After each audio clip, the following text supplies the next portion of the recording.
Hello, welcome to my channel. So ಇಂದಿನ ವಿಡಿಯೋದಲ್ಲಿ ನಾವು ಕ್ವಶನ್ ಟ್ಯಾಗ್ ಹೇಗೆ ಮಾಡೋದು ಅನ್ನೋದನ್ನು ನಾವು ತಿಳಿದುಕೊಂಡಿದ್ದೇವೆ. ಸೊ ಇವತ್ತಿನ ವಿಡಿಯೋದಲ್ಲಿ ಆ ಕ್ವಶನ್ ಟ್ಯಾಗ್ ವಿಡಿಯೋದನ್ನು ಯಾರು ನೋಡಿಲ್ಲ ಅದು ನೋಡಬೇಕಾಯ್ತಪ್ಪ ಅಂದರೆ ನಾನು ಡಿಸ್ಕ್ರಿಪ್ಷನ್ ಬಾಕ್ಸಲ್ಲಿ ನಾನು ಅದರ ಲಿಂಕ್ ಹಾಕಿರ್ತೀನಿ. ಅದನ್ನೇ ನೀವು ಕ್ಲಿಕ್ ಮಾಡೋದು ನೋಡ್ಬೋದು. ಸೊ ಇವತ್ತಿನ ವಿಡಿಯೋದಲ್ಲಿ ನಾವು today we are going to learn about tenses. Tenses ಅಂದರೆ ಏನು, ಟೆನ್ಸಸ್ಸಲ್ಲಿ ಎಷ್ಟು ವಿಧಗಳಿದ್ದಾವೆ, ಸೊ ಅವನ್ನೆಲ್ಲ ಏನು ಮಾಡೋಣ ಇವತ್ತು ತಿಳಿದುಕೊಳ್ಳೋಣ. ಸೊ ಹಾಗಾದರೆ ಟೆನ್ಸಸ್ ಅಂದರೆ ಏನು, ಏನಾದರೂ ಈಗ ಟೆನ್ಸಸ್ ಬಂದುಬಿಟ್ರಪ್ಪ ಅಂದರೆ ನಿಮಗೆ ನೀವು ಈಸಿಯಾಗಿ ಇಂಗ್ಲೀಷ್ನಲ್ಲಿ ಮಾತಾಡ್ಬೋದು, ಇಂಗ್ಲೀಷ್ನಲ್ಲಿ ಸರಳವಾಗಿ ಮಾತಾಡ್ಬೋದು. ಸೊ ಹಾಗಾದರೆ ಟೆನ್ಸಸ್ ಅಂದರೆ ಏನು? ಟೆನ್ಸಸ್ ಅಂದರೆ the time of the action, ಅಂದರೆ ಸಮಯ ಅಂದರೆ ಕ್ರಿಯೆಯ ಸಮಯವನ್ನು ತಿಳಿಸುವಂಥದ್ದೇ ಟೆನ್ಸಸ್ ಅಂತ ಕರಿತೀವಿ. ಆ ಕ್ರಿಯೆಯ ಸಮಯವನ್ನು ತಿಳಿಸ್ತಕ್ಕಂಥದಕ್ಕೆ ನಾವೇನು ಕರಿತೀವಿ, ಟೆನ್ಸಸ್ ಅಂತ ಕರಿತೀವಿ. ಹಾಗಾದರೆ ಇದಕ್ಕೆ ಟೆನ್ಸಸ್ಗೆ ಕನ್ನಡದಲ್ಲಿ ಏನಂತೀವಿ ನಾವು, ಕಾಲಗಳು ಅಂತ ಕರಿತೀವಿ. ಹಾಗಾದರೆ ಈ ಟೆನ್ಸಸ್ಸಲ್ಲಿ ದೇರ್ ಆರ್ 3 ಮೇನ್ ಟೆನ್ಸಸ್ ಅಂತ, 3 ತೆರನಾಗಿರ್ತಕ್ಕಂತಹ ಪ್ರಮುಖವಾದಂತಹ ಟೆನ್ಸಸ್ಗಳಿರ್ತವೆ. ಆ 3 ಟೆನ್ಸಸ್ಗಳು ಯಾವ ಅಂತಂದರೆ present tense, past tense, future tense. Present tens, past tens, future tense. So ಪ್ರತಿಯೊಂದು ಟೆನ್ಸಸ್ಸಲ್ಲಿಯೂ ಕೂಡ 4 ತೆರನಾಗಿರ್ತಕ್ಕಂತಹ ಮತ್ತೆ ನಾವು ಟೆನ್ಸಸ್ನ ನೋಡ್ತೀವಿ ಅಂತಕ್ಕಂಥದ್ದು. ಅಂದರೆ there are 4 sub tenses in each tenses ಅಂತ. ಪ್ರತಿಯೊಂದು ಟೆನ್ಸಲ್ಲಿಯೂ ಕೂಡ ನಾವೇನು ಮಾಡ್ತೀವಿ, ಮತ್ತೆ 4 ತೆರನಾಗಿರ್ತಕ್ಕಂತಹ ಟೆನ್ಸಸ್ಗಳನ್ನು ನೋಡ್ತೀವಿ ಅಂತಕ್ಕಂಥದ್ದು. ಹಾಗಾದರೆ ಅವು ಯಾವ್ಯಾವ ಅಂತಂದರೆ ಇಲ್ಲಿ ನೋಡಿ, present tense, there are 3 tenses, main 3 tenses ಅಂತ ಹೇಳಿದೆ. ಪ್ರೆಸೆಂಟ್ ಟೆನ್ಸ್ ಅಂದರೆ ವರ್ತಮಾನ ಕಾಲ, ಅಂದರೆ ಸದ್ಯ ನಡೆಯುವಂತಹ ಕ್ರಿಯೆ. ಪಾಸ್ಟ್ ಟೆನ್ಸ್ ಅಂದರೆ ಭೂತಕಾಲ, ಅಂದರೆ ಹಿಂದೆ ನಡೆದಿರ್ತಕ್ಕಂತಹ ಕ್ರಿಯೆಗಳು. ಫ್ಯೂಚರ್ ಟೆನ್ಸ್ ಅಂದರೆ ಮುಂದೆ ನಡೀತಕ್ಕಂತಹ ಕ್ರಿಯೆಗಳು, ಅಂದರೆ ಭವಿಷ್ಯತ್ ಕಾಲ. ವರ್ತಮಾನ, ಭೂತಕಾಲ, ಭವಿಷ್ಯತ್ ಕಾಲಕ್ಕೆ ನಾವು ಕರಿತೀವಿ ಪ್ರೆಸೆಂಟ್, ಪಾಸ್ಟ್, ಫ್ಯೂಚರ್ ಅಂತ ಕರಿತೀವಿ. ಸೊ ಇಲ್ಲಿ 4 ತೆರನಾಗಿರ್ತಕ್ಕಂತಹ ನಾವು ಸಬ್ ಟೆನ್ಸಸ್ನ ನೋಡ್ತೀವಿ. ಪ್ರತಿಯೊಂದು ಟೆನ್ಸಲ್ಲಿಯೂ ಕೂಡ 4 ತೆರನಾಗಿರ್ತಕ್ಕಂತಹ ಉಪ ಟೆನ್ಸಸ್ಗಳನ್ನು ನೋಡ್ತೀವಿ, ಉಪಕಾಲಗಳನ್ನು ನೋಡ್ತೀವಿ ಅಂತಕ್ಕಂಥದ್ದು. ಅಂದರೆ ಅವು ಯಾವುವು ಅಂತಂದರೆ simple present tense, simple present tense ಒಂದು, present continuous tense, present perfect tense, present perfect continuous tense ಅಂತ. ಸೊ 4 ತೆರನಾಗಿರ್ತಕ್ಕಂಥದ್ದು ಅದು. ಮತ್ತು ಇಲ್ಲಿಯೂ ಕೂಡ ಪಾಸ್ಟ್ ಟೆನ್ಸಲ್ಲಿಯೂ ಕೂಡ simple past tense, past continuous tense, past perfect tense, past perfect continuous tense ಅಂತ. ಸೊ ಅದೇ ತರನಾಗಿ ಫ್ಯೂಚರ್ ಟೆನ್ಸಲ್ಲಿಯೂ ಕೂಡ simple future tense, future continuous tense, future perfect tense, future perfect continuous tense ಅಂತ. ಹೀಗಾಗಿ ಪ್ರತಿಯೊಂದು ಟೆನ್ಸಲ್ಲಿಯೂ ಕೂಡ 4 ತೆರನಾಗಿರ್ತಕ್ಕಂಥ ಟೆನ್ಸ್ಗಳನ್ನು ನೋಡ್ತೀವಿ ಅಂತಕ್ಕಂಥದ್ದು. ಸೊ ಆದರೆ 3 ಮೇನ್ ಟೆನ್ಸಸ್ ಇರ್ತವೆ. 3 ಮೇನ್ ಟೆನ್ಸಲ್ಲಿ ಪ್ರತಿಯೊಂದು ಟೆನ್ಸಲ್ಲಿ ಕೂಡ ಏನು ಮಾಡ್ತೀವಿ ನಾವು, 4 ತೆರನಾಗಿರ್ತಕ್ಕಂತಹ ಟೆನ್ಸಸ್ಗಳನ್ನ ನೋಡ್ತೀವಿ ಅಂತಕ್ಕಂಥದ್ದು. ಹಾಗಾದರೆ ಇವತ್ತು ಏನು ಮಾಡೋಣ, ನಾವು ಸಿಂಪಲ್ ಪ್ರೆಸೆಂಟ್ ಟೆನ್ಸ್ ಬಗ್ಗೆ ತಿಳಿದುಕೊಳ್ಳೋಣ. ಒಂದು ನೆನ್ಪಿಟ್ಕೊಳ್ರಿ, ಒಂದು ಟೆನ್ಸಸ್ನ ನೀವು ಸರಿಯಾಗಿ ಕಲ್ತ್ಕೊಂಡ್ರೆ ಉಳಿದಂತಹ ಎಲ್ಲ ಟೆನ್ಸಸ್ಗಳು ಕೂಡ ಏನಾಗ್ತವೆ, ನಿಮಗೆ ಬಹಳ ಈಸಿಯಾಗಿ ಬರ್ತವೆ ಅಂತಕ್ಕಂಥದ್ದು. ಹಾಗಾಗಿ ಈ ವಿಡಿಯೋನ ನೀವು ಎಲ್ಲಿಯೂ ಸ್ಕಿಪ್ ಮಾಡದೆ, ಏನು ಮಾಡಬೇಕು ಅಂತಕ್ಕಂಥದ್ದು, ವಿಡಿಯೋನ ನೋಡಬೇಕು ಅಂತಕ್ಕಂಥದ್ದು. ಸೊ ಒಂದು ಟೆನ್ಸ್ನ ನೀವು ಈ ಒಂದು ಟೆನ್ಸಸ್ಸನ್ನು ಸರಿಯಾಗಿ ನೋಡಿ ಕಲ್ತ್ಕೊಂಡ್ಬಿಟ್ರಪ್ಪ ಅಂದರೆ ಉಳಿದ ಎಲ್ಲ 3 ಟೆನ್ಸಸ್ಗಳು ಕೂಡ ಬಹಳ ಈಸಿಯಾಗಿರ್ತವೆ ಮತ್ತು ನೀವು ಈಸಿಯಾಗಿ ಬೇಗನೆ ಕಲಿಬೋದು ಅಂತಕ್ಕಂಥದ್ದು ನಾನು ಇಲ್ಲಿ ಹೇಳ್ತೀನಿ. ಸೊ ಈಗ ನಾವು ಸಿಂಪಲ್ ಪ್ರೆಸೆಂಟ್ ಟೆನ್ಸ್ನ ನೋಡೋಣ. ಸಿಂಪಲ್ ಪ್ರೆಸೆಂಟ್ ಟೆನ್ಸಲ್ಲಿ ಏನಾಗುತ್ತೆ, ಮತ್ತೆ ಅಲ್ಲಿ ನಾವು 4 ಸೆಂಟೆನ್ಸ್ಗಳನ್ನು ನೋಡ್ತೀವಿ. ಒಂದು ಪಾಸಿಟಿವ್ ಸೆಂಟೆನ್ಸು, ಮತ್ತು ನೆಗೆಟಿವ್ ಸೆಂಟೆನ್ಸು, ಇನ್ನೊಂದು ಇಂಟ್ರಾಗೇಟಿವ್ ಸೆಂಟೆನ್ಸು, ಮತ್ತೊಂದು ಯಾವುದು ಅಂದರೆ ನೆಗೆಟಿವ್ ಇಂಟ್ರಾಗೇಟಿವ್ ಸೆಂಟೆನ್ಸ್ ಅಂತ. ಸೊ ನೆಗೆಟಿವ್ ಇಂಟ್ರಾಗೇಟಿವ್ ಸೆಂಟೆನ್ಸ್ ಅಷ್ಟೊಂದು ಯೂಸ್ ಆಗೋಲ್ಲ. ಸೊ ಹಾಗಾಗಿ ಅದನ್ನು ಬಿಡೋಣ, ಕೇವಲ ನಾವು 3 ಸೆಂಟೆನ್ಸ್ಗಳನ್ನು ಮಾತ್ರ ಕಲಿಯೋಣ ಅಂತಕ್ಕಂಥ. ಅಂದರೆ ಸಿಂಪಲ್ ಪ್ರೆಸೆಂಟ್ ಟೆನ್ಸಲ್ಲಿ ಪಾಸಿಟಿವ್ ಸೆಂಟೆನ್ಸ್, ನೆಗೆಟಿವ್ ಸೆಂಟೆನ್ಸ್ ಮತ್ತು ಇಂಟ್ರಾಗೇಟಿವ್ ಸೆಂಟೆನ್ಸ್ನ ಕಲಿಯೋಣ. ಸೊ ಈಗ ಪಾಸಿಟಿವ್ ಸೆಂಟೆನ್ಸ್ಗೆ ಬಂದಾಗ ಅಂದರೆ ಸಕಾರಾತ್ಮಕ ವಾಕ್ಯಗಳು ಅಂತ ಏನು ಕರಿತೀವಿ, ಇದು ಏನಿರ್ತದೆ, ಸ್ಟೇಟ್ಮೆಂಟ್ ಇರ್ತದೆ, ಅದು ನೆಗೆಟಿವ್ ಇರೋದಿಲ್ಲ, ಪಾಸಿಟಿವ್ ಆಗಿರ್ತದೆ. ಇಲ್ಲಿ ಏನಂತಂತಂದ್ರೆ ಇಲ್ಲಿ ನಾವು ಪಾಸಿಟಿವ್ ಸೆಂಟೆನ್ಸ್ಗೆ ರೂಲ್ನ ತಿಳಿದುಕೊಂಡ್ರೆ ನಮಗೆ ಈಸಿ ಆಗುತ್ತೆ ಅಂತಕ್ಕಂಥದ್ದು. ಈ ಪಾಸಿಟಿವ್ ಸೆಂಟೆನ್ಸ್ ಮಾಡಬೇಕಾದಾಗ ಏನಿರಬೇಕು ರೂಲು? ಸಬ್ಜೆಕ್ಟ್ ಇರಬೇಕು, V1 ಇರಬೇಕು, ಅಬ್ಜೆಕ್ಟ್ ಇರಬೇಕು. ಹಾಗಾದ್ರೆ ಸಬ್ಜೆಕ್ಟ್ ಯಾವ್ದು ಬರ್ತದೆ ಇಲ್ಲಿ? ಸಬ್ಜೆಕ್ಟ್ಗಳು ಯಾವ್ಯಾವ ಬರ್ತವೆ ಅಂತಂದ್ರೆ ನಿಮ್ಗೆ ಆಲ್ರೆಡಿ ಗೊತ್ತಿದೆ. I, we, you, they, he, she, it, Raju, Rani. So ಹಾಗಾದ್ರೆ ಇಲ್ಲಿ ಸಬ್ಜೆಕ್ಟ್ಗಳನ್ನ ಬರ್ಕೊಂಡಿದೀವಿ ನಾವೀಗ. ಅಂದ್ರೆ ಸಬ್ಜೆಕ್ಟ್ ಯಾವಾಗಿರ್ತವೆ? ಪ್ರೊನೌನ್ ಆಗಿರ್ತವೆ ಅಥವಾ ನೇಮ್ಗಳಾಗಿರ್ತವೆ ಅಂತಕ್ಕಂಥದ್ದು. ಸೊ ಇಲ್ಲಿ ವಿ1 ಅಂದ್ರೆ ಯಾವುದು? ವಿ1 ಅಂದ್ರೆ ವರ್ಬ್ 1 ಅಂತ. ಅಂದ್ರೆ base form of the verb ಇರಬಹುದು ಅಥವಾ present form of the verb ಇರಬಹುದು. ಓಕೆ, ಇದನ್ನ ಏನ್ ಮಾಡ್ತೀವಿ? ಈ ಪಾರ್ಟ್ ಏನ್ ಮಾಡ್ತೀವಿ ನಾವು? ಯೂಸ್ ಮಾಡ್ತೀವಿ ಅಂತಕ್ಕಂಥದ್ದು. ಸಿಂಪಲ್ ಪ್ರೆಸೆಂಟ್ ಟೆನ್ಸ್ ಅಲ್ಲಿ ಏನ್ ಮಾಡ್ತೀವಿ? ಈ ಪಾರ್ಟ್ ಏನ್ ಮಾಡ್ತೀವಿ ನಾವು? ಯೂಸ್ ಮಾಡ್ತೀವಿ ಅಂತಕ್ಕಂಥದ್ದು. ಸೊ ನಾವು ಈ ಟೆನ್ಸಸ್ ಗಳನ್ನ ನಾವು ಕಲಿಬೇಕಾಗತ್ತೆ. ಟೆನ್ಸಸ್ ಕಲಿಬೇಕಾದಾಗ ಈ ಒಂದು ವರ್ಬ್ ಚಾರ್ಟ್ ಅನ್ನ ನಾವೇನ್ ಮಾಡ್ಬೇಕಾಗತ್ತೆ? ಕಲಿಬೇಕಾಗತ್ತೆ ಅಂತಕ್ಕಂಥದ್ದು. ಅಂದ್ರೆ ಈ ವರ್ಬ್ಸ್ ಗಳನ್ನ ಕಲಿಬೇಕಾಗತ್ತೆ ಅಂತಕ್ಕಂಥದ್ದು. ಸೊ ಇಲ್ಲಿ base form of the verb ಇರಬಹುದು ಅಥವಾ present form, past participle form ಅಂತ ಈ ಮೂರು ತೆರನಾಗಿರ್ತಕ್ಕಂಥ ವರ್ಬ್ಗಳನ್ನ ನಾವು ಕಲ್ತ್ಕೊಂಡಾಗ ನಮ್ಗೇನಾಗುತ್ತೆ? ಈ ಟೆನ್ಸಸ್ಗಳು ನಮಗೆ ಈಸಿ ಆಗ್ತಾ ಹೋಗ್ತವೆ ಅಂತಕ್ಕಂಥದ್ದು. ಸೊ ನಾವೇನ್ ಮಾಡ್ತೀವಿ ಇಲ್ಲಿ? ಸಿಂಪಲ್ ಪ್ರೆಸೆಂಟ್ ಟೆನ್ಸ್ ಬಳಸಬೇಕಾದಾಗ, ಸಿಂಪಲ್ ಪ್ರೆಸೆಂಟ್ ಟೆನ್ಸ್ ನಾವು ಕಲಿಬೇಕಾದಾಗ ಏನ್ ಮಾಡ್ತೀವಿ? V1 ಅಂದ್ರೆ ವರ್ಬ್ 1 ಆಗಿರ್ತಕ್ಕಂತಹ ಬೇಸ್ ಫಾರ್ಮ್ ಆಗಿರ್ತಕ್ಕಂಥ ವರ್ಬ್ ಏನ್ ಮಾಡ್ತೀವಿ ನಾವು? ಯೂಸ್ ಮಾಡ್ತೀವಿ ಅಂತಕ್ಕಂಥದ್ದು. ಸೊ ನಾವಿಲ್ಲಿ ನೋಡೋಣ. ಸೊ ಈಗ ಏನ್ ಮಾಡಿದೀವಿ? ಸಬ್ಜೆಕ್ಟ್ ಉಪಯೋಗಿಸ್ಕೊಂಡಿದೀವಿ. ಹಾಗಾದ್ರೆ ಇಲ್ಲಿ ಒಂದು ವರ್ಬ್ ತೆಗೆದುಕೊಳ್ಳೋಣ. ವರ್ಬ್ ಏನಿದೆ? ಗೋ ಇದೆ. ಗೋ ಹಚ್ಚೋಣ. Verb V1 I go. So ಎಲ್ಲಿಗೆ? ಆಮೇಲೆ ಏನು? ಅಬ್ಜೆಕ್ಟ್ ಅಂದ್ರೆ ಏನು? ಸೊ ನಾ ಎಲ್ಲಿಗೆ ಹೋಗ್ತಾ ಇದ್ದೀನಿ. ಸೊ ವರ್ಬ್ ಆದ ನಂತರ ಬರ್ತಕ್ಕಂಥವೆಲ್ಲ ಏನಾಗಿರ್ತವೆ? ಅಬ್ಜೆಕ್ಟ್ ಆಗಿರ್ತವೆ ಅಂತಕ್ಕಂಥದ್ದು. ಐ ಗೋ ಅಂದ್ರೆ ನಾನು ಹೋಗ್ತೀನಿ ಅಂತ. ನಾ ಎಲ್ಲಿಗೆ ಹೋಗ್ತೀನಿ? ಅದು ಎಲ್ಲಿಗಾದ್ರೂ ಆಗಿರ್ಬೋದು. ಗೋ ಟು ಸ್ಕೂಲ್ ಅಂತ ಆಗಿರ್ಬೋದು. ಸೊ ಗೋ ಟು ಸ್ಕೂಲ್ ಅಂತ ಆಗಿರ್ಬೋದು. ಸೊ ಇದನ್ನ ಅಬ್ಜೆಕ್ಟ್ ಬರೋ ಅವಶ್ಯಕತೆ ಇಲ್ಲ. ನೀವು ಅದನ್ನ ತಿಳ್ಕೊಂಡ್ರೆ ಸಾಕು. ಐ ಗೋ, ನಾನು ಹೋಗ್ತೀನಿ ಅಂತ ತಿಳ್ಕೊಂಡ್ರೆ ಸಾಕು. ಅಬ್ಜೆಕ್ಟ್ ನೀವೇ ಬರ್ಕೋಬಹುದು. I go to school, I go to market, I go to Kembhavi, I go to somewhere. So ಎಲ್ಲಿಗಾದ್ರೂ ಆಗಿರ್ಬೋದು. I go to cinema. So ಎಲ್ಲಿಗಾದ್ರೂ ಆಗಿರ್ಬೋದು. ಅದನ್ನ ನಾವೇನ್ ಮಾಡೋಣ? ಕೇವಲ V1 ಮಾತ್ರ ಬರ್ಕೊಳ್ಳೋಣ. ಅಂದ್ರೆ ಈಸಿಯಾಗಿ ಬೇಗನೆ ಅರ್ಥ ಆಗುತ್ತೆ ಅಂತಕ್ಕಂಥದ್ದು. ಐ ಗೋ, ನಾನು ಹೋಗುತ್ತೇನೆ.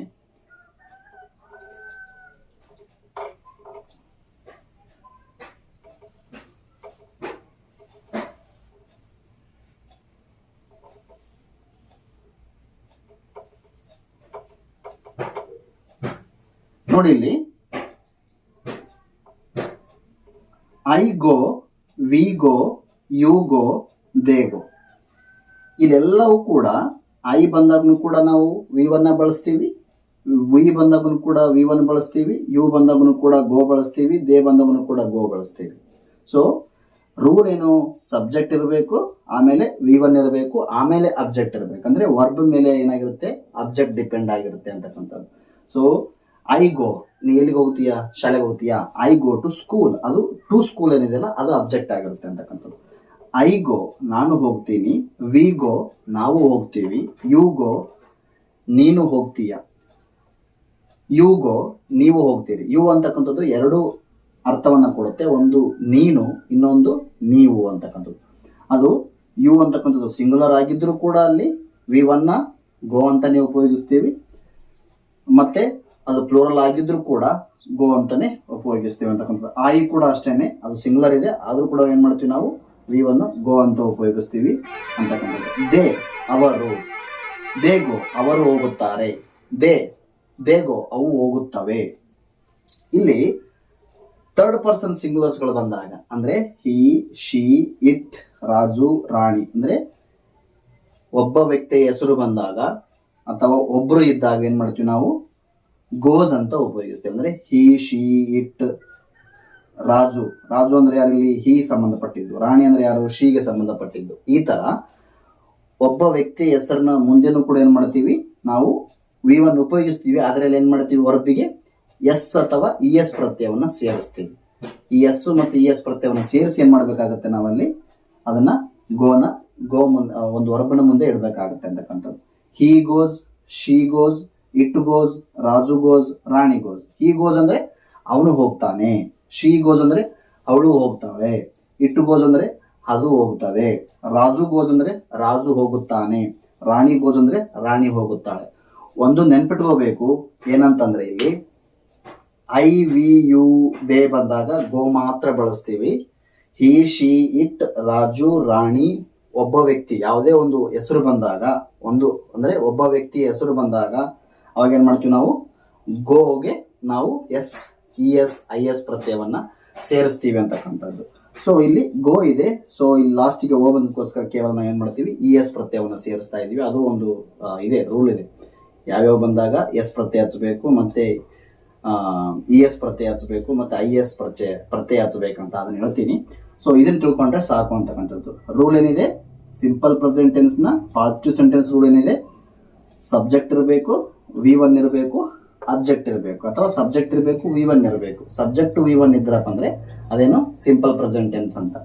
ಹಾಗಾದ್ರೆ ಐ ವಿ ಯು ದೇ ಇವು 4 ಪ್ರೊನೌನ್ಗಳಾಗಿರ್ಬೋದು, ಇವು 4 ಸಬ್ಜೆಕ್ಟ್ಗಳು ಬಂದಾಗ ನಾವು ಕೇವಲ ವಿ ಒನ್ ನ ಉಪಯೋಗಿಸ್ತೀವಿ. ಅಲ್ಲಿ ಎಸ್ ಪ್ರತ್ಯಯ ಹಚ್ಚೋದಿಲ್ಲ, ಇ ಎಸ್ ಪ್ರತ್ಯಯ ಹಚ್ಚೋದಿಲ್ಲ, ಐ ಎಸ್ ಪ್ರತ್ಯಯನು ಕೂಡ ಸೇರಿಸೋದಿಲ್ಲ ಅಂತಕ್ಕಂಥದ್ದು. ಆದರೆ ಹಿ ಶಿ ಇಟ್ ಬಂದು ಅಲ್ಲಿ ಒಂದೇ ಒಂದು ವ್ಯಕ್ತಿಯ ಒಬ್ಬರೇ ಇರಬಹುದು, ಅಥವಾ ಏಕವಚನ ವ್ಯಕ್ತಿಯನ್ನ ಹೆಸರನ್ನ ಬಳಸಿದಾಗ ಅಲ್ಲಿ ಏನ್ ಬರ್ತದೆ, ವಿ ಒನ್ಗೆ ನಾವು S E S I S ಪ್ರತ್ಯವನ್ನ ಸೇರಿಸ್ತೀವಿ ಅಂತಕ್ಕಂಥದ್ದು. ಸೊ ನೋಡಿ, ಇಲ್ಲಿ ಇನ್ನೊಂದ್ಸಲ ಹೇಳ್ತೀನಿ. ಐ ಗೋ ಅಂದ್ರೆ ನಾನು ಹೋಗುತ್ತೇನೆ, ವಿ ಗೋ ಅಂದ್ರೆ ನಾವು ಹೋಗುತ್ತೇವೆ, ಯು ಗೋ ಅಂದ್ರೆ ನೀನು ಹೋಗುತ್ತೀಯಾ, ಯು ಗೋ ಅಂದ್ರೆ ನೀವು ಹೋಗುತ್ತೀರಿ, ದೇ ಗೋ ಅಂದ್ರೆ ಅವರು ಹೋಗುತ್ತಾರೆ, ದೇ ಗೋ ಅಂದ್ರೆ ಏನು, ಅವರು ಹೋಗುತ್ತಾರೆ, ಹಿ ಗೋಸ್ ಅವನು ಹೋಗುತ್ತಾನೆ, ಶಿ ಗೋಸ್ ಅವಳು ಹೋಗುತ್ತಾಳೆ, ಇಟ್ ಗೋಸ್ ಅದು ಹೋಗುತ್ತದೆ, ರಾಜು ಗೋಸ್ ರಾಜು ಹೋಗುತ್ತಾನೆ, ರಾಣಿ ಗೋಸ್ ರಾಣಿ ಹೋಗುತ್ತಾಳೆ. ಎಲ್ಲಿಗಾದ್ರೂ ಆಗಿರ್ಬೋದು, ಅದು ಮಾರ್ಕೆಟ್ಗಾದ್ರೂ ಆಗಿರ್ಬೋದು, ಸ್ಕೂಲ್ಗಾದ್ರೂ ಆಗಿರ್ಬೋದು, ಅಥವಾ ಬೇರೆ ಎಲ್ಲಿಗಾದ್ರೂ ಹೋಗಿರ್ಬೋದು. ಅದು ನಾವು ಇಲ್ಲಿ ಕನ್ನಡದಲ್ಲಿ ನೆನಪಿಟ್ಕೋಬೇಕಾಗಿರೋದು ಲಾಸ್ಟಿಗೆ ಬರ್ತಕ್ಕಂಥದ್ದು ಏನು, ತಾನೇ, ನಾನು ಹೋಗುತ್ತೇನೆ, ತೇನೆ, ನಾವು ಹೋಗುತ್ತೇವೆ, ತೇವೆ, ಯು ಗೋ ನೀನು ಹೋಗುತ್ತೀಯಾ, ಯು ಗೋ ನೀವು ಹೋಗುತ್ತೀರಿ, ದೇ ಗೋ ಅವರು ಹೋಗುತ್ತಾರೆ, ಹಿ ಗೋಸ್ ಹೋಗುತ್ತಾನೆ ಅವನು ಹೋಗುತ್ತಾನೆ, ಶಿ ಗೋಸ್ ಅವಳು ಹೋಗುತ್ತಾಳೆ, ಇಟ್ ಗೋಸ್ ಅದು ಹೋಗುತ್ತದೆ, ರಾಜು ಗೋಸ್ ರಾಜು ಹೋಗುತ್ತಾನೆ, ರಾಣಿ ಗೋಸ್ ರಾಣಿ ಹೋಗುತ್ತಾಳೆ. ಸೊ ಲಾಸ್ಟಿಗೆ ಬರ್ತಕ್ಕಂತಹ ತೇನೆ, ತೇವೆ, ತಾನೆ, ತಾಳೆ, ತದೆ, ತಾನೆ, ತಾಳೆ ಏನಿವಿದಾವಲ್ಲ, ಇವನ್ನ ನಾವು ನೆನಪಿಟ್ಟುಕೊಂಡ್ರಪ್ಪ ಅಂದ್ರೆ ಕನ್ನಡದಲ್ಲಿ ಇರ್ತಕ್ಕಂಥದ್ದನ್ನ, ಅಂದ್ರೆ ಕನ್ನಡದಲ್ಲಿ ಬರ್ತಕ್ಕಂಥ ಸೆಂಟೆನ್ಸ್ಗಳನ್ನ ಯಾವ ಟೆನ್ಸ್ ಅಲ್ಲಿ ಬರ್ತದೆ ಅನ್ನೋದನ್ನ ಈಸಿಯಾಗಿ ನಾವೇನ್ ಮಾಡ್ಬೋದು, ನಾವು ಕಂಡುಹಿಡ್ಕೋಬಹುದು ಅಂತಕ್ಕಂಥದ್ದು. ಸೊ ಇದೇ ಪಾಸಿಟಿವ್ ಸೆಂಟೆನ್ಸ್ ಅನ್ನ ನೆಗೆಟಿವ್ ಸೆಂಟೆನ್ಸ್ ಅಲ್ಲಿ ಹೇಗೆ ಮಾಡೋದು? ನೆಗೆಟಿವ್ ಸೆಂಟೆನ್ಸ್ ಅಂದ್ರೆ ಸಿಂಪಲ್ ಪ್ರೆಸೆಂಟ್ ಟೆನ್ಸ್ ನ ನೆಗೆಟಿವ್ ಸೆಂಟೆನ್ಸ್ ರೂಲ್ ಏನಿದೆ, ನಾವು ಮೊದಲು ರೂಲ್ ತಿಳ್ಕೊಳ್ಬೇಕು. ಆ ರೂಲ್ ತಿಳ್ಕೊಂಡಾಗ ನಮ್ಗೆ ಏನಾಗುತ್ತೆ, ಈಸಿ ಆಗುತ್ತೆ ಅಂತಕ್ಕಂಥದ್ದು. ರೂಲ್ ಏನಿದೆ, negative sentence, simple present tense ನ ನೆಗೆಟಿವ್ ಸೆಂಟೆನ್ಸ್ ಅಂದ್ರೆ ನಕಾರಾತ್ಮಕ ವಾಕ್ಯಗಳು, ಅಂದ್ರೆ ನಿಷೇಧಾತ್ಮಕ ವಾಕ್ಯಗಳು ಅಥವಾ ನಕಾರಾತ್ಮಕ ವಾಕ್ಯಗಳು ಅಂತ ಏನ್ ಕರಿತೀವಲ್ಲ ಅದು, ಅದಂದ್ರೆ ಸಬ್ಜೆಕ್ಟ್ ಆಗಿರ್ತವೆ. ಇಲ್ಲಿ ಮೊದಲು ಹೆಲ್ಪಿಂಗ್ ವರ್ಬ್ ಯಾವ ಬರ್ತವೆ ಇಲ್ಲಿ, ಅದನ್ನ ತಿಳ್ಕೊಬೇಕು. ಸಿಂಪಲ್ ಪ್ರೆಸೆಂಟ್ ಟೆನ್ಸ್ ನಲ್ಲಿ ನೆಗೆಟಿವ್ ಸೆಂಟೆನ್ಸು ಮತ್ತೆ ಇಂಟ್ರಾಗೇಟಿವ್ ಸೆಂಟೆನ್ಸ್ ಮಾಡಬೇಕಾದಾಗ ಮಾತ್ರ ಏನ್ ಬರ್ತವೆ, ಹೆಲ್ಪಿಂಗ್ ವರ್ಬ್ಗಳು ಬರ್ತವೆ ಅಂತಕ್ಕಂಥದ್ದು. ಸೊ ನೆಗೆಟಿವ್ ಸೆಂಟೆನ್ಸ್ ನಲ್ಲಿ ಹೆಲ್ಪಿಂಗ್ ವರ್ಬ್ಗಳು ಯಾವ ಬರ್ತಾವ ಅಂತಂದ್ರೆ ಡೂ ಯಾವ್ದು ಬರುತ್ತೆ, ಡೂ ಬರುತ್ತೆ, ಮತ್ತೆ ಇನ್ನೊಂದು ಏನ್ ಬರುತ್ತೆ ಇಲ್ಲಿ, ಡಸ್ ಬರುತ್ತೆ ಅಂತಕ್ಕಂಥದ್ದು. ಡೂ ಯಾವಾಗ ಬರ್ತದೆ, I do, we do, you do, they do. ಈ 4 ಪ್ರಣವಗಳು ಬಂದಾಗ ಏನು, 4 ಪ್ರಣವಗಳು ಬಂದಾಗ I do, we do, you do, they do.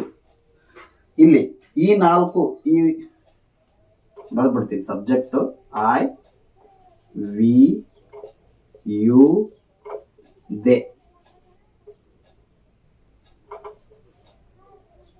Not, go. ಇಲ್ಲಿ he, she, it, Raju, Rani ಬಂದಾಗ ಡಸ್ ಬರ್ತದೆ. ಸೊ ಡಸ್ ನಾಟ್,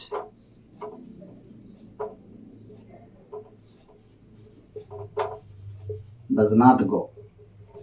ನೋಡಿ ಇಲ್ಲಿ. ಸೊ ನೆಗೆಟಿವ್ ಸೆಂಟೆನ್ಸ್ ರೂಲ್ ಏನಿದೆ, ಸಬ್ಜೆಕ್ಟ್ ಇರಬೇಕು. ಸಬ್ಜೆಕ್ಟ್ ಆಗಿದಾವೆ I, we, you, they, he, she, it, Raju, Rani, Raju and Rani, dog ಅಥವಾ ಏನಾದರೂ ಇರಬಹುದು. ಸೊ ಇಲ್ಲಿ ಐ, ವಿ, ಯು, ದೇ ಇದ್ದಾಗ ಹೆಲ್ಪಿಂಗ್ ವರ್ಬ್ ಯಾವ್ದು ಬರ್ತದೆ? ಡೂ ಬರ್ತದೆ. ಐ ಡೂ, ಮತ್ತೆ ಸಬ್ಜೆಕ್ಟ್ ಬಳಸಿದ್ದೀವಿ, ಹೆಲ್ಪಿಂಗ್ ವರ್ಬ್ ಡೂ ಬಳಸಿದ್ದೀವಿ, ಮತ್ತೆ ಇಲ್ಲೇನು ಬಳಸಬೇಕು ನಾವು? ನೆಕ್ಸ್ಟ್ ನಾಟ್ ಬಳಸಬೇಕು. I do not go, I do not ಗೋ, ನಾನು ಹೋಗುವುದಿಲ್ಲ. ನೋಡಿ ನೆನ್ಪಿಟ್ಕೊಳ್ಳಿ, ಹೋಗುವುದಿಲ್ಲ, ಉದಿಲ್ಲ. ಲಾಸ್ಟಿಗೆ ಬರ್ತಕ್ಕಂಥ ಕೀ ವರ್ಡ್ ನೆನ್ಪಿಟ್ಕೋಬೇಕು. ಕೀ ವರ್ಡ್ ಏನು ಲಾಸ್ಟಿಗೆ? ಉದಿಲ್ಲ. ನಾನು ಹೋಗುವುದಿಲ್ಲ. ಎಲ್ಲಿಗಾದ್ರೂ ಆಗಿರ್ಬೋದು. I do not go to school, ನಾನು ಶಾಲೆಗೆ ಹೋಗೋದಿಲ್ಲ. I do not go to market, ನಾನು ಮಾರ್ಕೆಟ್ಗೆ, ಸಂತೆಗೆ ಹೋಗೋದಿಲ್ಲ. I do not go to, I do not go. We do not go, you do not go. We do not go ಅಂದರೆ ನಾವು ಹೋಗುವುದಿಲ್ಲ. ಯು ಡು ನಾಟ್ ಗೋ ಅಂದರೆ ನೀನು ಹೋಗುವುದಿಲ್ಲ. ಇನ್ನೊಂದು ಯು ಡು ನಾಟ್ ಗೋ ಅಂದರೆ ನೀವು ಹೋಗುವುದಿಲ್ಲ. They do not go, they do not go ಅಂದರೆ ಅವರು ಹೋಗುವುದಿಲ್ಲ. ದೇ ಡು ನಾಟ್ ಗೋ, ಇನ್ನೊಂದು ದೇ ಬಳಸಿದಾಗ ಅವುಗಳು ಹೋಗುವುದಿಲ್ಲ. ನಾ ಹೇಳಿದೆ ಇಲ್ಲಿ ಹಿ does not go, he does not go. Sir ಇಲ್ಲಿ ಗೋಸ್ ಬಳಸಿದಿರಿ, ಇಲ್ಲಿ ಡಸ್ ಬಳಸಿದಿರಿ, ಇಲ್ಲಿ ಯಾಕೆ ಗೋ ಮುಂದೆ ಇ ಎಸ್ ಬಳಸಲಿಲ್ಲ ಅಂತಂದ್ರೆ, ಸೊ ಯಾಕೆ ನಾವು ಇ ಎಸ್ ಬಳಸೋದಿಲ್ಲ ಅಂತಂದ್ರೆ, ಆಲ್ರೆಡಿ ಏನು ಮಾಡಿದೀವಿ ನಾವು ಹೆಲ್ಪಿಂಗ್ ವರ್ಬ್ ಅಲ್ಲಿ ಇ ಎಸ್ ಪ್ರತ್ಯಯವನ್ನ ಸೇರಿಸಿದ್ದೀವಿ, ಅಥವಾ ಎಸ್ ಪ್ರತ್ಯಯ, S, E S, I S ಪ್ರತ್ಯವನ್ನು ನಾವೇನು ಮಾಡ್ತೀವಿ ಇಲ್ಲಿ ಸೇರಿಸ್ತೀವಿ ಆಲ್ರೆಡಿ. ಹಾಗಾಗಿ ಏನು ಮಾಡೋದಿಲ್ಲ ನಾವಲ್ಲಿ, ನಾವು ವರ್ಬ್ನ ಮುಂದೆ ನಾವು ಇ ಎಸ್ ಪ್ರತ್ಯಯವನ್ನ, ಐ ಎಸ್ಸು ಮತ್ತು ಇ ಎಸ್ಸು, ಐ ಎಸ್ ಪ್ರತ್ಯವನ್ನು ಸೇರಿಸೋದಿಲ್ಲ. ಸೊ ಇಲ್ಲಿ ಆಲ್ರೆಡಿ ನಾವು ಸೇರಿಸೋದಕ್ಕೋಸ್ಕರ ನಾವಲ್ಲಿ ವಿ ಒನ್ ಮುಂದೆ ನಾವು ಸೇರಿಸೋದಿಲ್ಲ ಅಂತಕ್ಕಂಥದ್ದು. ಯಾಕಂತಂದರೆ ಹಿ does not go, he does not ಗೋ, ಅವನು ಹೋಗುವುದಿಲ್ಲ. ಶಿ ಡಸ್ ನಾಟ್ ಗೋ, ಅವಳು ಹೋಗುವುದಿಲ್ಲ. ಇಟ್ ಡಸ್ ನಾಟ್ ಗೋ, ಅದು ಹೋಗುವುದಿಲ್ಲ. Raju does not go, Raju ಹೋಗುವುದಿಲ್ಲ. Rani does not go, Rani ಹೋಗುವುದಿಲ್ಲ. ಸೊ ಇವೆಲ್ಲವೂ ಕೂಡ ಏಕವಚನ ರೂಪದಲ್ಲಿರ್ತಕ್ಕಂಥವು. ಹಾಗಾಗಿ ಏನು ಬಳಸ್ತೀವಿ ನಾವು? ಡಸ್ ಅಂತ ಬಳಸ್ತೀವಿ. ಸರ್ ಇಲ್ಲಿ ಕೂಡ ಇದು ಏಕವಚನ ಇದೆಯಲ್ಲ ಐ ಅಂತಂದರೆ, ಸೊ ರೂಲ್ ಇದೆ I do not go. I ಇದ್ರೂ ಕೂಡ ಏನು ಬಳಸ್ತೀವಿ ನಾವಿಲ್ಲಿ? ಫಸ್ಟ್ ಪರ್ಸನ್ ಆಗಿದ್ದಕ್ಕೋಸ್ಕರ ಐ ಡು ನಾಟ್ ಗೋ ಅಂತಲೇ ಬಳಸ್ತೀವಿ. ಐ, ವಿ, ಯು, ದೇ ಮುಂದೆ ಡೂ ಬರ್ತದೆ. ಹಿ, ಶಿ, ಇಟ್ ಅಥವಾ ಏಕವಚನದ ಹೆಸರುಗಳ ಮುಂದೆ ಏನು ಬರ್ತದೆ? ಡಸ್ ಬರ್ತದೆ ಅಂತಕ್ಕಂಥದ್ದು.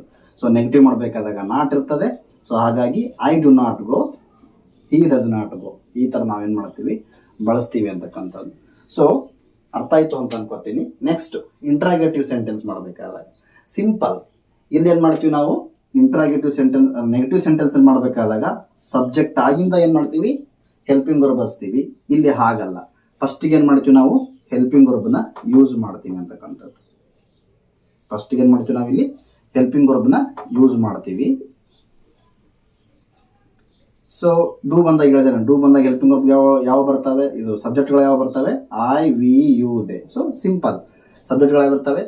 ರೂಲ್ ಏನಿದೆ ಇದ್ರದ್ದು? Interrogative sentence rule helping verb ಬರಬೇಕು. ಫಸ್ಟಿಗೆ ಹೆಲ್ಪಿಂಗ್ ವರ್ಬ್ ಬರಬೇಕು, ಆಮೇಲೆ ಸಬ್ಜೆಕ್ಟ್ಗಳು ಬರಬೇಕು, ಆಮೇಲೆ ವಿ ಒನ್ ಬರಬೇಕು, ಆಮೇಲೆ ಅಬ್ಜೆಕ್ಟ್ ಬರಬೇಕು, ಆಮೇಲೆ ಕ್ವಶನ್ ಮಾರ್ಕ್ ಬರಬೇಕು ಅಂತಕ್ಕಂಥದ್ದು. ಸೊ ಇಲ್ಲಿ ನೋಡಿ, ಹೆಲ್ಪಿಂಗ್ ವರ್ಬ್ ಯಾವ್ದು ಬರಬೇಕು?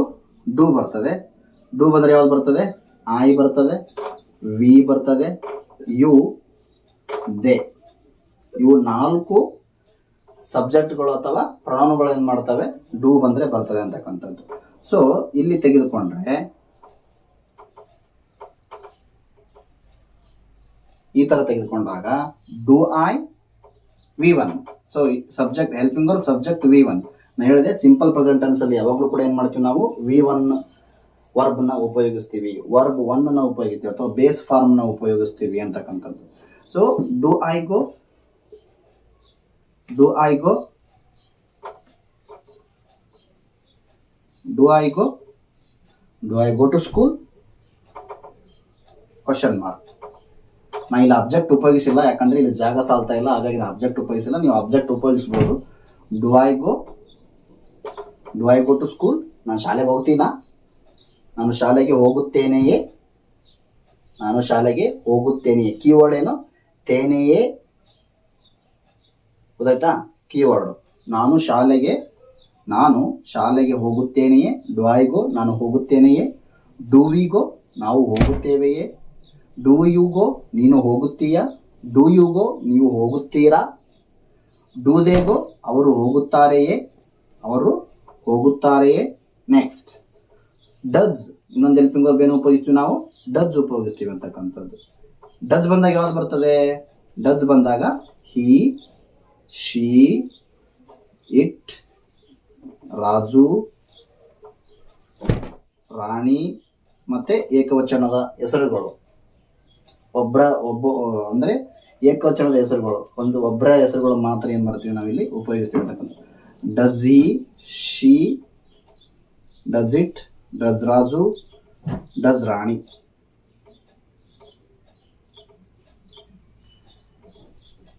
Does he go? Question mark. ಪುಟ ಕ್ವಶನ್ ಮಾರ್ಕ್. ಡಸ್ ಹಿ ಗೋ? ಅವನು ಹೋಗುತ್ತಾನೆಯೇ. ಡಸ್ ಸಿ ಗೋ? ಅವಳು ಹೋಗುತ್ತಾಳೆಯೇ. Does it go? ಅದು ಹೋಗುತ್ತದೆಯೇ. Does Raju go? ರಾಜು ಹೋಗುತ್ತಾನೆಯೇ. Does Rani go? ರಾಣಿ ಹೋಗುತ್ತಾಳೆಯೇ. ಸೊ ಇಲ್ಲಿ ಒಬ್ಬ ವ್ಯಕ್ತಿಯ ಹೆಸರನ್ನ ಮಾತ್ರ ತೆಗೆದುಕೊಂಡಾಗ ಇಲ್ಲಿ ನಾವು ಡಸ್ ಉಪಯೋಗಿಸ್ತೀವಿ ಅಂತಕ್ಕಂಥದ್ದು. ಓಕೆ, ಈಗ ನಾವು ರಾಜು ಮತ್ತು ರಾಣಿ ಇಬ್ಬರದು ಹೆಸರು ತೆಗೆದುಕೊಂಡಾಗ ಏನು ಉಪಯೋಗಿಸ್ತೀವಿ? ಯಾಕಂದ್ರೆ ಅಲ್ಲಿ ಒಬ್ಬರಿಗಿಂತ ಜಾಸ್ತಿ ಇದ್ದಾರೆ. ರಾಜು ಮತ್ತು ರಾಣಿ ಶಾಲೆಗೆ ಹೋಗುತ್ತಾರೆ ಅಂತ ಕ್ವಶನ್ ಕೇಳಬೇಕಾಗಿದೆ. ಅವಾಗ ಏನು ಯಾವ ಹೆಲ್ಪಿಂಗ್ ವರ್ಬ್ನ ಉಪಯೋಗಿಸ್ತೀವಿ? ರಾಜು ಮತ್ತು Rani. Raju and Rani do Raju and Rani go to school. Do Raju and Rani go to school. ಯಾಕಂತಂದ್ರೆ ಇಲ್ಲಿ ರಾಜು ಮತ್ತು ರಾಣಿ ಎರಡು ವ್ಯಕ್ತಿಗಳ ಹೆಸರು ತೆಗೆದುಕೊಂಡಾಗ ನಾವೇನು ಉಪಯೋಗಿಸ್ಬೇಕು? ಹೆಲ್ಪಿಂಗ್ ವರ್ಬ್ನ ಡೂನ ಉಪಯೋಗಿಸ್ಬೇಕು. ಯಾಕಂದ್ರೆ ಅಲ್ಲಿ ಏನಾಯ್ತು? ಒಬ್ಬರಿಗಿಂತ ಹೆಚ್ಚಿನ ವ್ಯಕ್ತಿಗಳನ್ನ ನಾವು ಹೆಸರು ತೆಗೆದುಕೊಂಡಾಗ ಹೆಲ್ಪಿಂಗ್ ವರ್ಬ್ ಯಾವ್ದು ಬರ್ತದೆ? ಡೂ ಬರ್ತದೆ ಅಂತಕ್ಕಂಥದ್ದು. Do Raju and Rani go to school. Do we go to school? ನಾವು ಶಾಲೆಗೆ ಹೋಗ್ತೀವ? ರಾಜು ಮತ್ತು ರಾಣಿ ಶಾಲೆಗೆ ಹೋಗ್ತಾರ? Do I go to school? ನಾನು ಶಾಲೆಗೆ ಹೋಗ್ತೀನಾ ಅಥವಾ ನಾನು ಶಾಲೆಗೆ ಹೋಗುತ್ತೇನೆಯೇ. Do we go to school? ನಾವು ಶಾಲೆಗೆ ಹೋಗುತ್ತೇವೆಯೇ. Do you go to school? ನೀನು ಶಾಲೆಗೆ ಹೋಗ್ತೀಯಾ. Do you go to school? ನೀವು ಶಾಲೆಗೆ ಹೋಗುತ್ತೀರಾ. Do they go to school? ಅವರು ಶಾಲೆಗೆ ಹೋಗುತ್ತಾರೆಯೇ. ಡಸ್ ಹಿ ಗೋ? ಅವನು ಹೋಗುತ್ತಾನ? ಅವನು ಶಾಲೆಗೆ ಹೋಗ್ತಾನ. Does he go to school? ಅವನು ಶಾಲೆಗೆ ಹೋಗ್ತಾನ.